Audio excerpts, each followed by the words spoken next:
ایک بچے نے پوچھا کہ کچھ زمینیں تھیں اس پہ لوگوں نے قبضہ کر لیا تھا، تو میرے والد اور چچا کی زمینیں تھیں، تو میں نے ایک بار ایسی بولا تھا کہ جو مجھے تکلیف دے یا میرا حق دبائے میں نے اس کو معاف کیا۔ تو اب وہ زمینیں واپس والد صاحب کو مل گئی ہیں، چچا کو مل گئی، تو والد صاحب اپنی زمین میں سے مجھے حصہ دینا چاہتے ہیں۔ تو میں تو یہ جملہ کہہ چکا تھا کہ جو مجھے تکلیف دے، میرا حق دبائے، میں اس کو معاف کرتا ہوں۔ تو اب یہ زمین میرے لیے لینا شرعاً جائز ہے یا نہیں ہے؟ دیکھیں، آپ کے لیے بالکل جائز ہے۔ اس کی وجہ یہ ہے کہ جب تک وہ والد صاحب کا مال تھا، اس پہ لوگوں نے قبضہ کیا ہوا تھا، تو آپ کو تو حق ہی نہیں تھا۔ یہ سب اچھی طرح غور سے بچے سنیں، مجھے اچھی طریقے سے سنیں، جتنی اولادیں مجھے سن رہی ہیں۔ جب تک آپ کے والد یا والدہ زندہ ہیں تو جو ان کی ترکہ ہے، جو ان کا مال ہے، جو ان کی پراپرٹی، اس میں آپ کا 0% بھی حق نہیں ہوتا۔ آپ یہ سمجھتے ہیں جی ہمارا حق ہے ہمیں دے دیں، ابھی آپ کا حق بنا ہی نہیں۔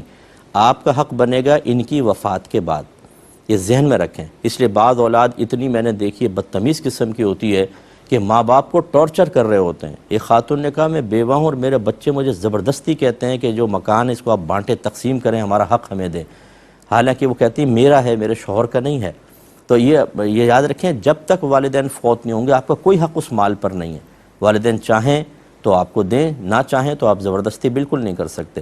لہذا یہ معلوم ہوا کہ آپ کا تو حق تھا ہی نہیں، تو جب تھا ہی نہیں تو آپ نے معافی نہیں کیا، آپ اس کو لے سکتے ہیں۔ مختصر سا بریک لیں گے، ہمیں یقین ہے آپ ہمارے ساتھ ہی رہیں گے۔ بسم اللہ الرحمن الرحیم۔ ایک کویسچن یہ کیا گیا تھا کہ کیا میت کو غسل دینے کے بعد سرما لگا سکتے ہیں؟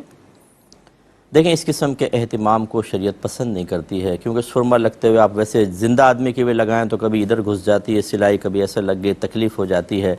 مردے کے ساتھ اس قسم کا کوئی بھی معاملہ کرنا جائز نہیں ہوتا کہ جس سے اس کو تکلیف پہنچے۔ نہ سرما میت کو لگانا کوئی سنت مبارکہ ہے، نہ اس کا مطالبہ ہے، تو اس قسم کے کوئی معاملات نہ کیے جائیں، بلکہ کنگھا تک کرنے کو منع کیا ہے کہ اس سے اس کے بال ٹوٹیں گے، تکلیف ہوگی، اذیت ہوگی۔